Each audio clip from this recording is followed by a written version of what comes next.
Do you know what today is? It's my anniversary. Hey, anniversary. Thank you guys so much for joining me. Today is indeed my 40th wedding anniversary. Thank you guys so much for those of you who have shared and who have said good things and have sent us congratulations, whether it's by text, whether you hit me up on Facebook. I'm so appreciative of all of the good and well wishes. But just as I promised, today begins my launch of 40 things that I learned in 40 years of marriage in 40 days. Again, that's 40 things that I've learned in 40 years of marriage in 40 days. Now, I won't be the only person sharing. I've invited several of my friends who have gone through their own experiences in marriage and in different seasons of marriage, and each of them are going to share things that they've learned in their marriage. Now, let me help you out just a little bit. These are things that I've learned. These are things that Tracy, formerly Sullivan, now Morgan, for the last 40 years, these are things that I have learned in marriage.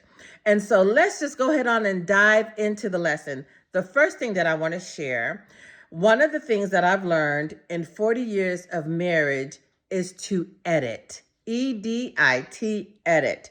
What do I mean by that? Let me give you an example. Over probably the last couple months, we experienced some bleach damage. Now, we've only been in the home for 5 years, a little over 5 years. And so what happened? Yes, it was my fault. Come on, we listen, but we do not judge. Okay. It was my fault. I don't know any Black women, and I'm totally serious, who don't use bleach in their process, in their cleaning process. So what happened was I was washing a load of clothes and I left a partially opened bottle of bleach on top of the washer. So naturally, when the washer goes into its spin cycle, it shook the jug or shook the bottle of bleach and the bleach landed on the floor. Unbeknownst to me, unbeknownst to my son who was at home at the time.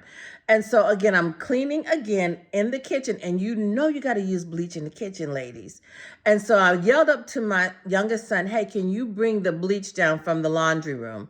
So he brought the bleach down, and I was like, I smell bleach, but I haven't started using it already. And what had happened was when the bleach had spilled onto the floor, he didn't know it. And so when he brought me the bleach, he tracked bleach through the carpet. Yes, again, my fault. Remember, we listen and we don't judge. And so when I came upstairs, I saw all the bleach damage on the carpet. So I let my husband know, and I started looking up, ways to do this ourselves because you don't want to spend a lot of money. It's just one spot on the carpet, y'all. And when my husband saw the damage, he had decided that we would just replace the entire second floor carpeting with LVP flooring. Yay, Byron. I was real excited about that. So anyway, so we made the moves to have all that done. And let me just share with you all that Home Depot's administrative process sucks. But the install went without a hitch. Those guys came in here. They were efficient. Their work was excellent. It was a great job. But prior to the installation, you have to prep. You have to prep the area where you're going to have the install so that they can come in and remove the carpet and replace it with the flooring. So we have 4 bedrooms upstairs. So for each bedroom, we had to prep. And what they will do is they will move 5 pieces of furniture in your room. Most of us have a little more than 5 pieces of furniture, and let's not talk about the closet. So we either had to remove everything from our closets in our bedrooms, or we had to reduce it to 5 major pieces, and whatever was hanging in our closets, we had to cover and protect. So we actually did both. We took some things and we packed them up and we moved them downstairs, and then some of the clothing we covered. So this is me. I want to, if you know me, you know that I'm not perfect, but I am a perfectionist. I'm a little OCD-ish. So we go in the closet. I'm looking at the things that are hanging up in my closet. And how can I do this without spending a whole lot of money, but making sure that my stuff is protected? So I grabbed some large garbage bags. And I bundled, because listen, I'm particular about my stuff, right? I'm particular about my ish. So I bundled it in 7, no more than 7 hangers per bundle. And those 7 hangers, I popped a hole in the trash bag, put it over those 7 hangers, and then tied it at the bottom in a way though so that the clothes would draw up so that the workers, number one, can have enough space to work in. But number two, I didn't want them touching my clothes. I don't care if it was covered, okay? I don't care if it was protected. And so when we were replacing everything, again, was a tedious process, y'all, a tedious process. Removing all the shoes, women, we got shoes, and then carefully packaging and covering stuff in more than one room, more than one closet. So as we were returning the things back to the closet, you get stuff in there and you start to look at stuff, and I'm looking and I'm thinking, I don't need that. I don't need that. I don't need that. I had a boatload of shoes, 3 4-inch heels, but ever since I broke my ankle 4 years ago, almost 5 years ago, it has been difficult for me to even wear 3 4-inch heels. And I mean, they cute, baby. Bright candy apple red stilettos. I had some pink shoes that were laced in the back, kind of like my friend, my cousin Michelle, right? I had some cute stuff, but I realized this is taking up space. It's not profitable for me because I don't want to wear them. And man, I love them shoes. I almost wanted to have a grieving service for them shoes. So I got rid of some of those shoes, and then I started to look at the clothes that were hanging up. And let me tell you something, I got some real cute suits. I don't even really wear suits anymore. And then, listen, some of them were probably the size I was when I got married. Some of them still had tags on them. And I hated looking at them because I wasn't going to wear them, but I thought, is this a waste? This doesn't benefit me anymore. It's taking up space that I could use for some new things to come in. You understand where I'm going? So I had to edit my closet. And it's the same way with marriage.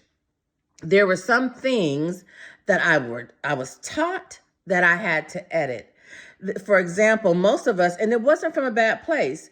I was raised by a single mom. My mom left my dad when I was 9. My sister's around 7 or 8.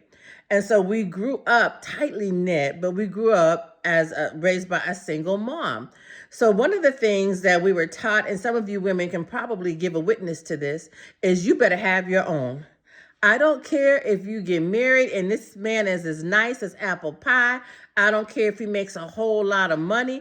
I don't care if you have a whole lot of money. If you get yourself a joint account, you better tuck some money away on your own. They better not have access to it. You save this because you don't know what's going to happen in this marriage. You don't know if this man going to flip, if he going to get himself another woman, if he going to get himself another man. So make sure that you got that money set aside that he can't touch. He ain't got to know nothing about it. So we start off in secrets, right? And so through the years, just like looking at these clothes that were sitting in my closet, through the years, I've realized that this man is a man of integrity. This man loves the dookie out of me. This man has been faithful. This man has been loyal. This man enjoys being a provider. He has provided well. What are you doing still having this account? Still having this hidden serendipitous account? I needed to edit it because having that account was not serving me any longer. Having that account was outdated. Having that account prevented me from truly trusting in this man that I had married and vowed before God that I would stay married to. So even though it was taught to me out of love, and even though I probably had lived by it for a long time, it was time to edit. It was time to get rid of that. It was preventing me from having the kind of trust in my husband, in the God of my husband, that I should have. But it wasn't just the things I was taught. There were things that I learned. I told you guys that I was raised by a single mom. So it was my mom, my younger sister, and myself. And so there was no father in the home. There was no husband in the home. So if someone had to look under the hood to check the oil, it was my mama. If somebody had to take the trash out, it was my sister and me. Somebody had to bring the groceries in, it was my sister and me. So when I got married, I didn't edit it. So when we would go to the grocery stores, my husband's looking at me like I'm crazy, like what kind of crack she on? Because I would grab 4 grocery bags at a time. Walk up the stairs to our apartment complex, walk up the stairs inside of the building, and bring those groceries in. I did it. And I know he was thinking, is she on steroids? But because this was something that I learned and I didn't edit it, I was preventing my husband from being the man that I wanted. Ooh, I'm gonna say it again. I was preventing my husband from really being the man I wanted. Every strong woman desires a man, a strong man. Let me put it that way. And so I was preventing him from being the husband that I wanted. And so I had to edit. Maybe I'll bring in a grocery bag, okay? Because again, I wasn't taught it, but what I had learned was that if groceries needed to be brought in the house, we had to do it. If gas needed to be pumped, we had to do it. Now that I've edited that process, because it doesn't serve me, it doesn't serve my marriage, it doesn't serve my husband, I can tell you with no shame, I barely know how to pump gas. Because I took the time to look at what I was doing, look at my patterns of behavior, look at what I had been taught that really wasn't serving me well. And I was willing to not only be teachable, but to edit. So that is my lesson for today. Editing makes a difference. Thank y'all so much for joining me. I'm excited about looking into your comments, see what you're saying. Have you edited? Is it something that you need to do? But remember, I didn't do it just one time.